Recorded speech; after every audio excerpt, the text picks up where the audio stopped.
هذا بلاغ للناس. یہ قرآن لوگوں کے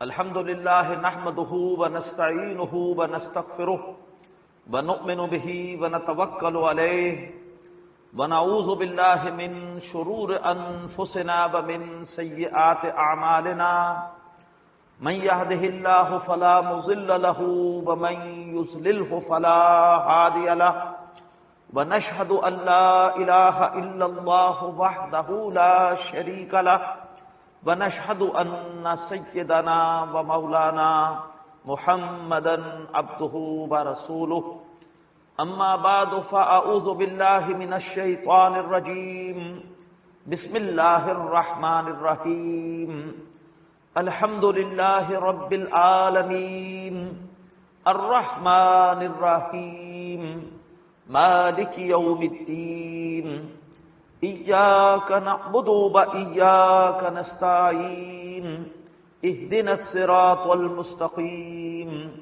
صراط الذين أنعمت عليهم غير المغضوب عليهم ولا الضالين آمین. صدق اللہ العظیم. رب اشرح لی صدری ویسر لی امری واحلل عقدۃ من لسانی یفقہوا قولی. آمین یا رب العالمین. محترم حضرات اور معزز خواتین، آج ہم اللہ تبارک و تعالیٰ کے فضل و کرم سے اور اسی کی مدد اور نصرت کے بھروسے پر دورہ ترجمہ قرآن کا آغاز کر رہے ہیں. ہمیں قرآن مجید کس نیت سے سننا چاہیے، اس کے حوالے سے ہم سب سے پہلے اپنی نیتوں کو خالص کر لیں. وہ نیت کیا ہو؟ اللہ تبارک و تعالی نے قرآن مجید کیوں اتارا ہے؟ یہ اس لیے اتارا ہے تاکہ ہم اس سے ہدایت حاصل کریں. تو نیت یہ کر لیں کہ اللہ تعالی ہمیں قرآن مجید سے ہدایت عطا فرمائے. اس لیے کہ علم اور ہے، ہدایت اور ہے. علم بہت سے لوگوں کو حاصل ہو جاتا ہے، لیکن جن کو ہدایت حاصل ہوتی ہے ان کو علم کے ساتھ عمل کی توفیق بھی حاصل ہوتی ہے. اللہ تعالیٰ نے سورہ آل عمران آیت نمبر 103 میں فرمایا کذالک یبین اللہ لکم آیاتہ لعلکم تہتدون. اسی طرح سے اللہ تعالیٰ تمہارے لیے اپنی آیتوں کو واضح کرتا ہے تاکہ تم اس سے ہدایت حاصل کرو. پھر ہدایت کس کو ملتی ہے؟ اس کے حوالے سے اللہ نے فرمایا سورۃ المائدہ آیت 16 میں یہدی بہ اللہ من اتبع رضوانہ سبل السلام. اللہ تعالیٰ اس قرآن کے ذریعے سے ان کو ہدایت دیتا ہے جو اللہ کی رضا کے طلبگار ہوتے ہیں، اور ہدایت دیتا ہے سلامتی کے راستوں کی. تو اللہ تعالیٰ ہمیں اپنی نیتوں کو خالص کرنے کی توفیق عطا فرمائے کہ ہم نے صرف اللہ کی رضا کے حصول کے لیے قرآن مجید کو سننا، اور اس لیے سننا ہے تاکہ اللہ اس سے ہمیں ہدایت کے راستوں کی، سلامتی کے راستوں کی اللہ ہمیں ہدایت نصیب فرمائے. پھر سورہ زمر آیت 18 میں اللہ تبارک و تعالی نے فرمایا کہ الذین یستمعون القول فیتبعون احسنہ. اللہ کے محبوب بندے وہ ہیں کہ جو بڑی توجہ سے اللہ کے کلام کو سنتے ہیں اور پھر بڑے بہترین طریقے سے اس کی پیروی کرتے ہیں، یعنی اللہ کے احکامات پر بہترین طریقے سے عمل کی کوشش کرتے ہیں. تو آئیے ہم اللہ تبارک و تعالیٰ سے یہ دعا کرتے ہوئے قرآن سنیں کہ اللہ تعالیٰ ہمیں اپنے احکامات پر عمل کی توفیق عطا فرمائے.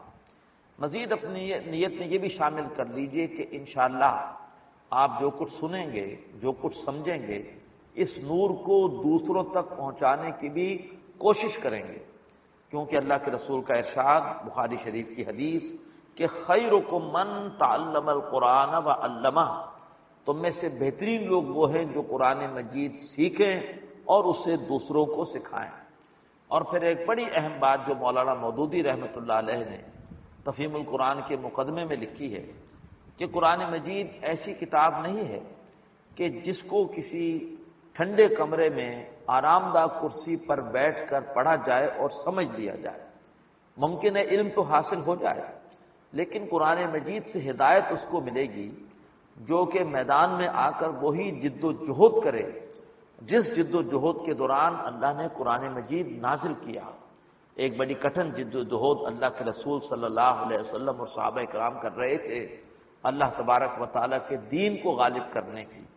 اس جد و جہد کے دوران مختلف مسائل آئے، مختلف سوالات سامنے آئے، مختلف پریشانیاں آئیں، اور قرآن مجید آہستہ آہستہ نازل ہوا اس جد و جہد کے درمیان پیدا ہونے والے مسائل کے حل کے لیے اور سوالات کے جواب دینے کے لیے اور اہل ایمان کو حوصلہ دینے کے لیے۔ اگر ہم وہ جد و جہد کریں گے تو قرآن مجید ہمیں جو مسائل درپیش ہوں گے ان کا حل پیش کرتا ہوا محسوس ہوگا۔ اللہ نے فرمایا سورہ عنکبوت کی آخری آیت میں کہ والذین جاہدوا فینا لنہدینہم سبلنا، جو لوگ ہماری راہ میں کوشش کرتے ہیں ہم انہی کو اپنے راستوں کی ہدایت دیتے ہیں۔ تو اللہ تعالی ہمیں اپنے دین کی تبلیغ اور اپنے دین کے غلبے کے لیے جد و جہد کرنے کی توفیق عطا فرمائے۔ انشاءاللہ اگر یہ جد و جہد کریں گے تو ہمیں قرآن مجید سے ہدایت نصیب ہوگی۔ اب اس تمہیدی گفتگو کے بعد آئیے ہم ترجمے کا آغاز کرتے ہیں۔ اللہ تبارک و تعالی نے ہمیں قرآن مجید کے پڑھنے کے حوالے سے کچھ آداب بھی سکھائے ہیں۔ ان میں سے ایک ادب یہ ہے کہ جب بھی قرآن مجید کے پڑھنے کا آغاز کیا جائے تو اللہ تبارک و تعالی کی پناہ میں آنے کی دعا کی جائے مردود شیطان سے، اس لیے کہ شیطان نہیں چاہتا کہ ہم قرآن مجید پڑھیں، اور اگر پڑھے تو نہیں چاہتا کہ ہم قرآن مجید سے ہدایت حاصل کریں۔ تو جب بھی ہم قرآن مجید پڑھنے کا آغاز کریں گے وہ بدبخت وہ رکاوٹیں ڈالنے کی کوشش کرے گا، وہ ہمیں گمراہ کرنے کی کوشش کرے گا۔ اللہ تعالیٰ نے سورۃ النحل آیت 98 میں حکم دیا فَإِذَا قَرَأْتَ الْقُرْآنَ فَاسْتَعِذْ بِاللَّهِ مِنَ الشَّيْطَانِ الرَّجِيمِ، اے نبی جب بھی قرآن مجید پڑھیے تو اللہ تبارک و تعالیٰ کی پناہ میں آ جائیے مردود شیطان سے۔ تو لہٰذا ہمیں یہ کلمہ پڑھنا چاہیے قرآن مجید کی تلاوت کے آغاز میں کہ اعوذ باللہ من الشیطان الرجیم، اے اللہ میں آپ کی پناہ میں آتا ہوں مردود شیطان سے۔ یہ کلمہ کہلاتا ہے تعوذ۔ پھر دوسرا ادب یہ ہے کہ قرآن مجید پڑھتے ہوئے اللہ کی مدد حاصل کرنے کے لیے بھی دعا کی جائے۔ وہ دعا کیا ہے؟ اللہ نے فرمایا سورہ الگ کی پہلی آیت میں کہ اقرا بسم ربک الذی خلق، اے نبی پڑھیے اپنے اس رب کے نام سے جس نے کہ تخلیق کیا۔ لہذا جب بھی قرآن مجید پڑھا جائے تو اسے برکت کے حصول کے لیے، اللہ کی مدد کے حصول کے لیے اللہ کے نام کے ساتھ پڑھا جائے۔ اس کے لیے کلمہ ہے بسم اللہ الرحمن الرحیم، اللہ کے نام کے ساتھ میں شروع کرتا ہوں جو ایسی ہستی ہے کہ جس کی رحمت میں جوش ہے اور جس کی رحمت مسلسل ہے۔ بسم اللہ الرحمن الرحیم، یہ کلمہ کہلاتا ہے تسمیہ۔ اب اس کے بعد پھر ہے سورۃ الفاتحہ۔ یہ قرآن مجید کی پہلی سورہ مبارکہ ہے اور اسی مناسبت سے اس کا نام ہے الفاتحہ، یعنی قرآن مجید کا افتتاح کرنے والی، قرآن مجید کو کھولنے والی۔ انگریزی میں کہیں گے دی اوپننگ سورہ آف قرآن۔ صحابہ کرام کو اس سورہ مبارکہ سے بہت محبت تھی، اس لیے وہ اس سورت کو کئی ناموں سے پکارتے تھے۔ علامہ جلال الدین سیوطی رحمۃ اللہ علیہ نے اپنی علوم القرآن پر معرکۃ الآراء کتاب الاتقان فی علوم القرآن میں صحابہ کرام سے سورۃ الفاتحہ کے 25 نام ذکر کیے ہیں۔ الفاتحہ، پھر ام القرآن، ام الکتاب، الوافیہ، الکافیہ، الاساس، الحمد، الشکر، الشفاء، الشافیہ، الدعا، یعنی سورہ فاتحہ کے کئی نام تھے کہ جن سے صحابہ کرام اس سورت کو موسوم کرتے تھے۔ پھر اس سورت کی عظمت کا یہ عالم ہے کہ نبی اکرم صلی اللہ علیہ وسلم کا ارشاد ہے کہ سورۃ الفاتحہ یہ اپنے رتبے اور مقام کے اعتبار سے 2/3 قرآن کے برابر ہے۔ پھر آپ صلی اللہ علیہ وسلم کا ارشاد ہے کہ میں تمہیں ایک ایسی سورت نہ بتاؤں کہ جس کے مثل نہ تورات میں نازل ہوئی، نہ انجیل میں نازل ہوئی، نہ قرآن میں نازل ہوئی، اور آپ نے فرمایا کہ وہ سورہ مبارکہ ہے سورۃ الفاتحہ۔ سورہ ہجر آیت 87 میں اللہ نے اپنے حبیب پر ایک احسان کا ذکر کیا ہے کہ وَلَقَدْ آتَيْنَاكَ سَبْعًا مِّنَ الْمَثَانِي وَالْقُرْآنِ الْعَظِيمِ، کہ اے نبی ہم نے آپ کو 7 ایسی آیتیں عطا فرمائی ہیں کہ جو بار بار دہرائے جانے کے لائق ہیں اور جو اپنے حیثیت میں خود ایک عظیم قرآن ہے۔ تو اللہ کے رسول نے فرمایا کہ ان 7 آیتوں سے مراد ہے سورۃ الفاتحہ، کہ جو بار بار دہرائے جانے کے لائق اس کی 7 آیتیں ہیں۔ پھر آپ صلی اللہ علیہ وسلم نے فرمایا کہ اللہ نے مجھے 2 نور عطا کیے ہیں، یہ مسلم شریف کی روایت ہے۔ ایک نور سورۃ الفاتحہ ہے اور ایک نور سورۃ البقرہ کی آخری 2 آیتیں ہیں۔ یہ سورہ مبارکہ نماز کا لازمی جز ہے۔ اللہ کے رسول کا ارشاد بخاری شریف کی حدیث کہ لا صلاۃ لمن لم یقرأ بفاتحۃ الکتاب، اس شخص کی نماز نہیں ہوتی جو کہ قرآن مجید میں سے سورۃ الفاتحہ نہ پڑھے۔ ہاں یہ اختلاف ہے کہ با جماعت نماز میں آیا تمام مقتدی پڑھیں گے اور یا پھر یہ کہ صرف امام صاحب پڑھیں گے۔ جو ہمارے ہاں حنفی مسلک ہے ان کا عمل اس حدیث پر ہے کہ جس کے مطابق اللہ کے رسول نے فرمایا کہ امام کی قرات ہی تمام مقتدیوں کی قرات ہے، لہذا امام صاحب پڑھیں گے، مقتدی صرف سنیں گے۔ البتہ اہل حدیث حضرات کا موقف یہ ہے کہ نہیں، سورۃ الفاتحہ امام صاحب بھی پڑھیں گے اور تمام مقتدی بھی پڑھیں گے، لیکن بہرحال اس پر سب کا اتفاق ہے کہ سورۃ الفاتحہ نماز کا جزو لازم ہے۔ سورۃ الفاتحہ میں اللہ تعالیٰ نے ہمیں دعا کا اسلوب اور سلیقہ سکھایا ہے۔ دعا کا طریقہ یہ نہیں ہے کہ براہ راست اللہ تبارک و تعالیٰ کے سامنے اپنی حاجت رکھتی جائے، بلکہ دعا کا سلیقہ جو سورہ فاتحہ میں آتا ہے وہ یہ ہے کہ پہلے اللہ تبارک و تعالیٰ کی حمد و ثنا ہو، اللہ تبارک و تعالیٰ کی بڑائی کا بیان ہو، اپنی عاجزی کا اعتراف ہو، اللہ تبارک و تعالیٰ کے سامنے اپنی بے بسی کا اظہار کر کے اللہ کی بندگی کا اقرار کیا جائے، اور اس کے بعد اللہ تبارک و تعالیٰ سے دعا کی جائے، پھر اللہ سے اپنا مدعا مانگا جائے۔ البتہ اس سورہ مبارکہ میں جو دعا کا اسلوب سکھایا گیا وہ دعا کا اسلوب پورے قرآن مجید میں جو دعائیں سکھائی گئی ہیں ان کے اسلوب سے بالکل جدا ہے۔ قرآن مجید میں دعائیں جو سکھائی گئی ہیں ان کے 2 اسلوب آتے ہیں۔ ایک اسلوب تو یہ ہے کہ اللہ تعالیٰ خود کہتے ہیں قل، اور پھر دعا سکھاتے ہیں قل ربی زدنی علما، اے نبی یوں دعا کیجئے کہ اے میرے رب تو مجھے بڑھا دے علم کے اعتبار سے۔ قل رب اغفر وارحم وانت خیر الراحمین، اے نبی یوں دعا کیجئے کہ اے میرے رب تو بخش دے اور رحم فرما، اور تو تمام رحم کرنے والوں میں سب سے بہتر رحم فرمانے والا ہے۔ یا پھر اللہ تعالیٰ قرآن مجید میں اپنے کچھ نیک بندوں کا ذکر کرتا ہے اور ذکر کے دوران اللہ تبارک و تعالیٰ ان کی دعائیں بھی بیان کر دیتا ہے۔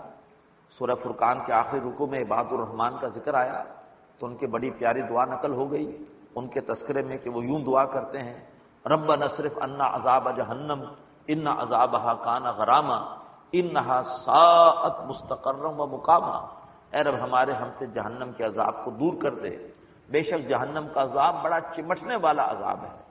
جہنم بہت ہی بری جگہ ہے، مستقل قیام کے اعتبار سے بھی اور عارضی قیام کے اعتبار سے بھی۔ لیکن سورہ فاتحہ میں دعا سکھائی گئی، نہ تو اللہ نے یوں کہا کہ کل یا قولو اور یہ دعا اس طرح سے کرو، نہ اللہ نے کوئی نیک بندوں کا ذکر کرتے ہوئے ان کی دعا نقل کر دی، بلکہ یہاں تو براہ راست دعا کے الفاظ شروع ہو جاتے ہیں۔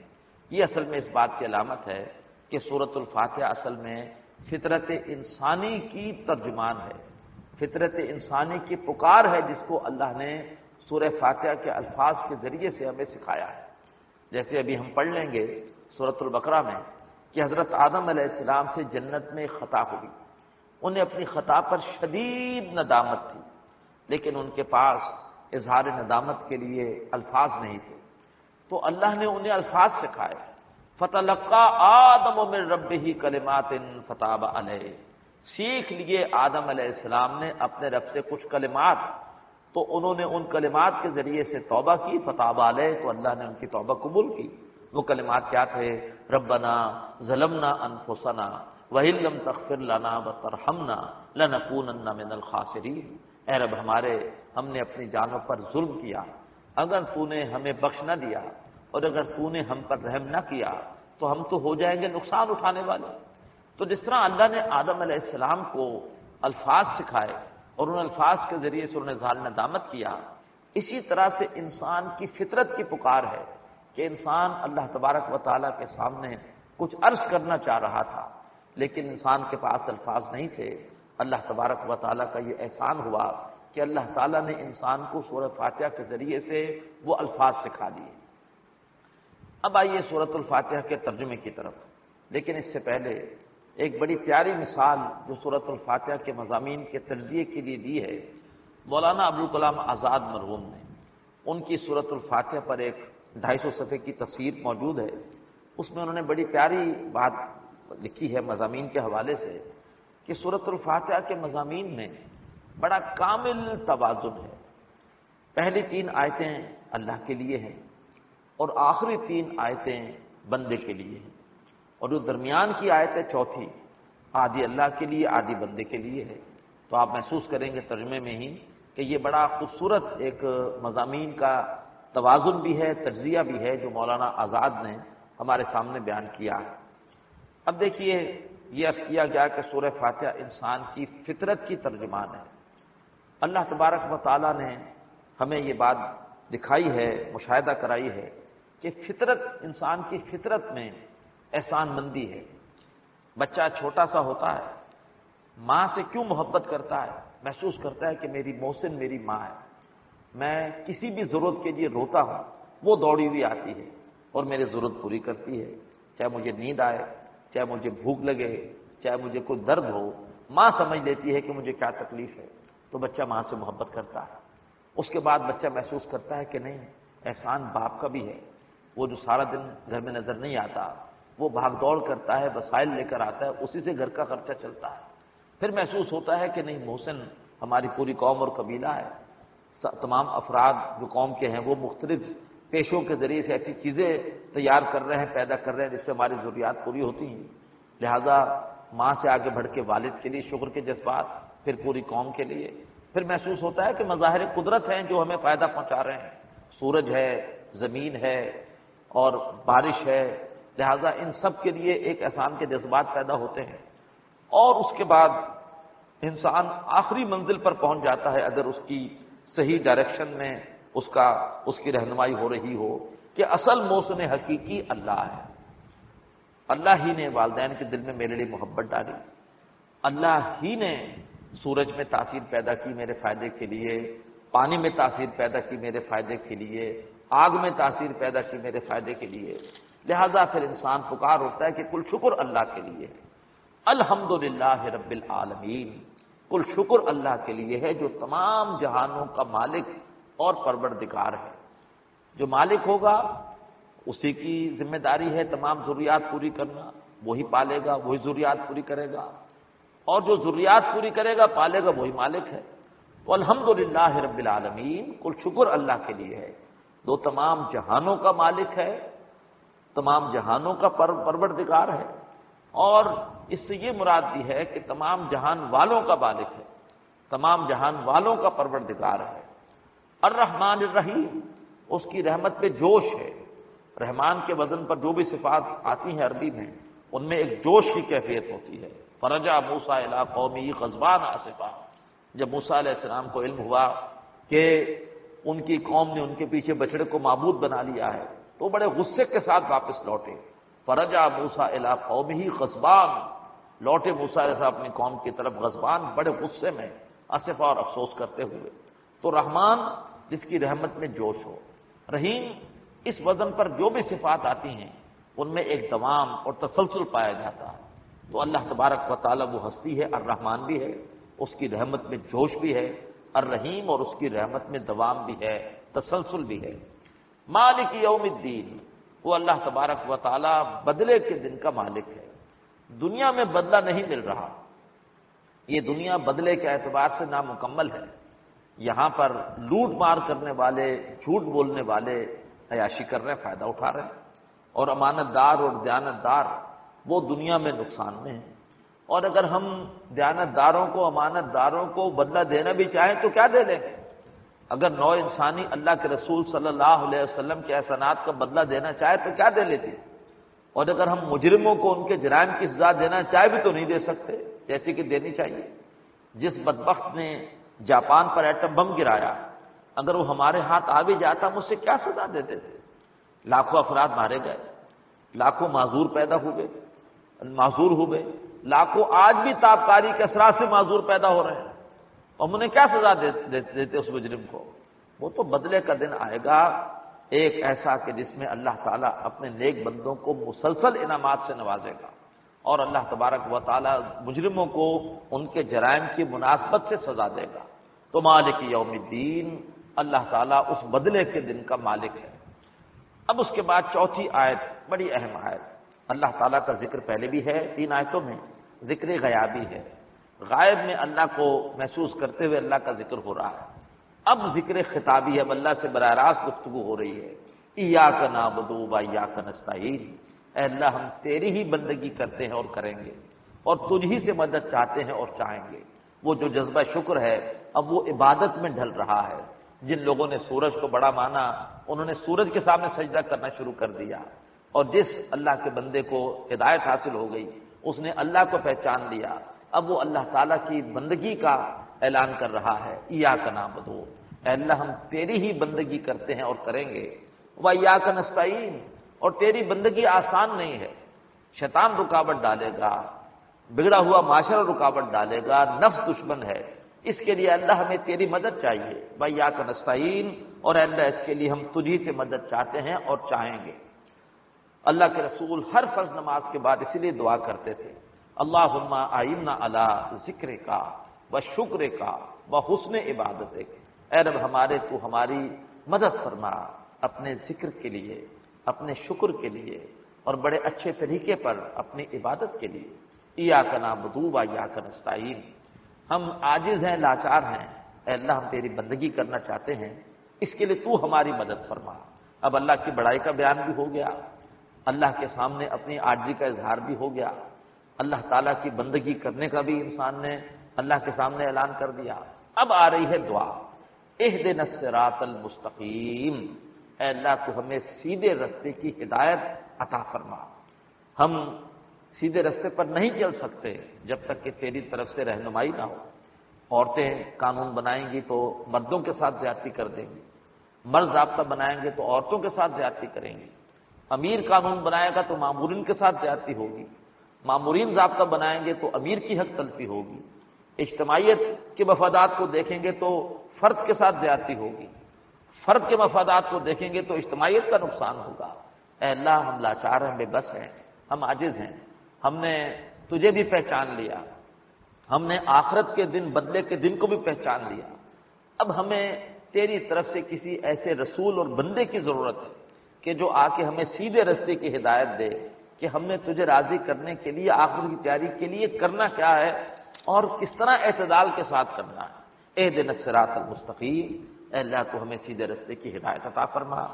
صراط الذین انعمت علیہم، راستہ تیرے ان بندوں کا جن پر تو نے انعام کیا۔ یہ انعام یافتہ بندے کون ہیں؟ سورہ نساء آیت 69 میں فرمایا، من یطع اللہ ورسولہ فاولئک مع الذین انعم اللہ علیہم من النبیین والصدیقین والشہداء والصالحین، جو اللہ اس کے رسول کی اطاعت کرے گا یہ وہ لوگ ہیں جو ان کے ساتھ ہوں گے جنت میں جن پر اللہ نے انعام کیا۔ انعام یافتہ لوگ کون ہیں؟ صدیقین ہیں، شہداء ہیں، اور انبیاء ہیں، صدیقین ہیں، شہداء ہیں، صالحین ہیں۔ اب ان میں کیا فرق ہے؟ انشاءاللہ سورہ نساء آیت 69 میں جا کے سمجھیں گے۔ فرمایا راستہ ان کا جن پر تو نے انعام کیا، غیر المغضوب علیہم، بغیر اس کے کہ تو ان سے ناراض ہوا، ولا الضالین، اور بغیر اس کے کہ وہ گمراہ ہوئے۔ اللہ نے انعام کیا تھا یہودیوں پر بھی، لیکن یہودیوں نے ایسے ایسے جرائم کیے، اللہ ان سے ناراض ہو گیا، فباؤ بغضب علی غضب، اللہ کا غضب در غضب لے کر لوٹے۔ مسند احمد کی روایت کے مغضوب علیہم سے مراد یہودی ہیں۔ اسی طریقے پر گمراہ سے مراد عیسائی ہیں، ان پر بھی اللہ نے انعام کیا تھا، لیکن رہبانیت اختیار کر کے حضرت عیسیٰ کو محبت میں خدائی میں شریک کر کے وہ سیدھے راستے سے ہٹ گئے۔ تو اللہ تعالیٰ ہمیں سیدھے راستے کی ہدایت عطا فرمائے۔ راستہ ان بندوں کا جن پر اللہ کا انعام ہوا، پھر نہ اللہ ان سے ناراض ہوا اور پھر نہ ہی وہ گمراہ ہوئے۔ محترم حضرات و خواتین، اللہ کے رسول صلی اللہ علیہ وسلم نے ایک حدیث قدسی کے ذریعے سے ہمیں آگاہ کیا کہ جب بندہ یہ سورہ مبارکہ پڑھتا ہے تو اللہ تعالیٰ ایک ایک آیت پر جواب دیتا ہے۔ جب بندہ کہتا ہے الحمدللہ رب العالمین تو اللہ تعالیٰ کہتا ہے حمدنی عبدی، دیکھو میرے بندے نے میرا شکر کیا ہے۔ جب بندہ کہتا ہے الرحمن الرحیم، اللہ تعالیٰ کہتا ہے اثنا علیہ عبدی، دیکھو میرے بندے نے میری تعریف کی ہے۔ جب بندہ کہتا ہے مالک یوم الدین، اللہ تعالیٰ کہتا ہے مجدنی عبدی، دیکھو میرے بندے نے میری بڑائی بیان کی ہے۔ جب بندہ کہتا ہے ایاک نعبد و ایاک نستعین، اے اللہ ہم تیری ہی بندگی کرتے اور کریں گے اور تجھ سے ہی مدد چاہتے ہیں اور چاہیں گے، اللہ کہتا ہے ھذا بینی و بین عبدی، یہ قول و قرار اور معاہدہ ہے میرے اور بندے کے درمیان، والے عبدی ما سأل، اور میں نے بندے کو وہ دیا جو بندے نے مانگا۔ اور جب بندہ کہتا ہے اہدنا الصراط المستقیم صراط الذین انعمت علیہم غیر المغضوب علیہم ولا الضالین، تو اللہ تبارک و تعالیٰ کہتا ہے ھذا لعبدی ولعبدی ما سأل، یہ حصہ میرے بندے کے لیے ہے اور میرے بندے نے جو مانگا میں نے اس کو دیا۔ لہذا نوافل میں آپ سورہ فاتحہ ٹھہر ٹھہر کے پڑھا کریں، ایک ایک آیت پر آپ اللہ تبارک و تعالیٰ کے جواب کو محسوس کریں۔ افلاک سے آتا ہے نالوں کا جواب آخر، اٹھتے ہیں حجاب آخر، کرتے ہیں خطاب آخر۔ اقول قولی ھذا واستغفر اللہ لی ولکم ولسائر المسلمین والمسلمات۔ هذا القرآن يوحد